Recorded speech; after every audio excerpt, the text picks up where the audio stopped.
Okay, hello everybody. I want to introduce to you our special guest today. So I'm going to turn it over to you so you can introduce yourself and let everybody know what you do.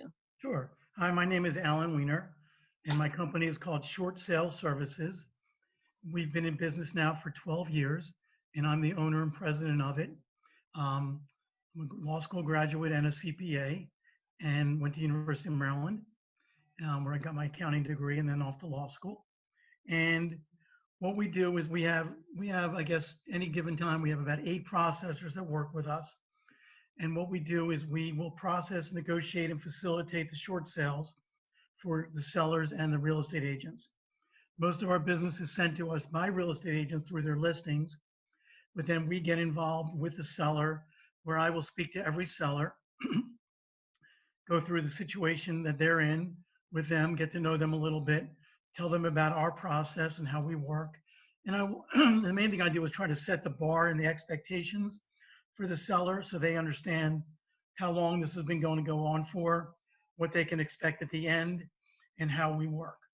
Our fees are paid by the bank, so we're not looking to the buyer, the seller, or the real estate agents to pay us.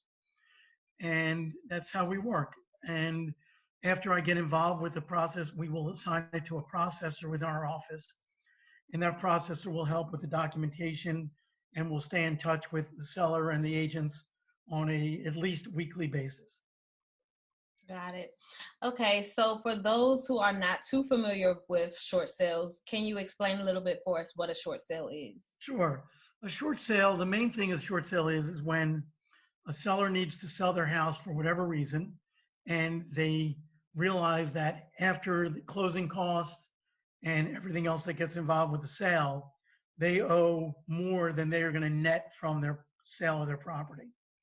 So even if the property is worth 200,000 and they only owe 210, or the opposite, if they property is worth 200 and they owe 190, they're probably looking at a short sale because you got realtor's commission, county transfer tax, and other closing costs. So they're going to net less than they owe the mortgage company.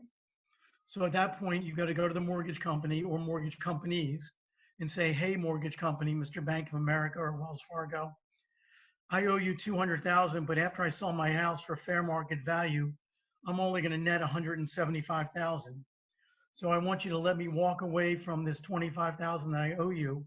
You won't come after me, and we just walk away, and I move on, and you move on. And the banks want to do it because doing a foreclosure costs them about $75,000, $80,000, and takes about 6 to 8 to 9 months at the earliest. So for a bank, it gives them a chance to minimize their losses and minimize the time that they're carrying the property. So Okay. that's the first part of a short sale. The second part of a short sale, after we establish that you're upside down, is there has to be some reason. It just can't be, hey, I want to move to a bigger house. It needs to be, I lost my job, which unfortunately a lot of people are dealing with now. Um, I'm retiring. I have an illness, something bad that's happened in your life or is about to happen in your life, or good things like you're retiring and your income's going to go down. So you have to establish to the bank that something's changed in your life that will make it that you won't or aren't unable to afford the property. All right. And then, so I know this may be an obvious question, but what are some ways to prevent going into the short sale process? Well, the two main things, and you're right, it is a little bit obvious, but we'll say it anyway, is to pay your mortgage. But the other part of it is if you find yourselves in trouble, is don't wait for the mortgage company to contact you, contact them. I know everyone's afraid when they see that 800 number ring on their phone that it's Big Bag Bank of America. But I promise you, by avoiding it, that's all you're doing is making it worse. If you talk to them and say, hey, I lost my job, I'm in between jobs, my kid got sick, I need a 3-month break, can you work with me? They're more apt to work with you early on than if you let it get down the road and you are, now instead of 2 or 3 months behind, you're 5 or 6 or 7 months behind. And the mortgage company, you've avoided their calls for 4 months. So my advice is if you can't pay, speak to them early on. Okay.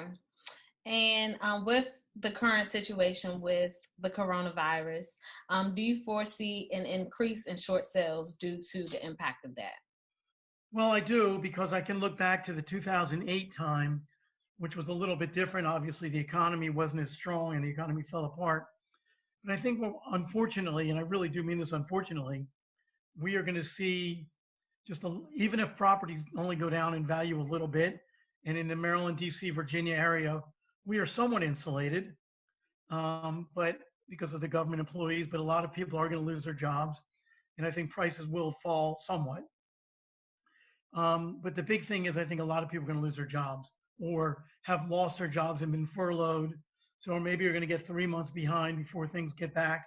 And they look up and they say, hey, wait a minute, I can't get back. I'm not going to be able to get back on my feet.